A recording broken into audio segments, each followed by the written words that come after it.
So we're in a really interesting time for the analytics industry. From what we saw historically, where over the last 10 or 15 years we've seen this huge shift from being centralized into decentralized analytics, we're now seeing that turn around really rapidly and move back to centralized. And there's a whole lot of factors driving that. There's three fundamentals. The first one is regulatory. So legislation like GDPR in Europe, CCPA, which is coming to the United States, which really puts a lot of financial risk for organizations that don't manage customer data well. That's kind of focusing the people's minds around data and centralization. The second one is governance. Thinking about your data quality, what it looks like, where it is.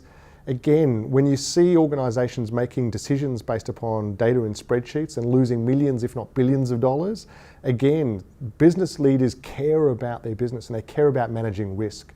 And so data governance and managing that is really, really critical. And the third one is security, especially data loss. When you look at organizations that have lost a huge amount of data, doesn't just impact their reputation, doesn't impact their business directly, but it also has huge regulatory fines and compliance fines as well. So again, these three factors are making organizations think about what's the best way to manage my data, what's the most effective way, and ultimately it's centralized. And the proof of that is the rise of the Chief Data Officer. This is a centralized role that is thinking about how to manage data, mitigate risk around data within the organization. And there's three ways, effective ways that they can do it. The first one, and the easiest one to do, is don't move your data around. If you're creating copies of the data and you're shipping it out all over the place, that's risk. You want to keep your data in one place, keep it in situ, do all your data quality work on it, analyze it in place. Don't create copies, don't move it, risk is reduced. The second one is control who sees it. You need to be able to ensure that the only people who have access to the data are the people that can and should have access to data.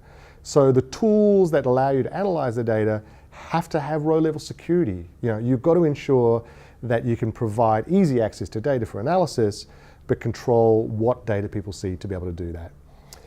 And the last one, and I think really important from a governance perspective, is consistent business logic. Making sure that you have a metadata layer on your data so that when people are analyzing it, they're all working with the same logic, the same business paradigm, so that they have the same conversation about data.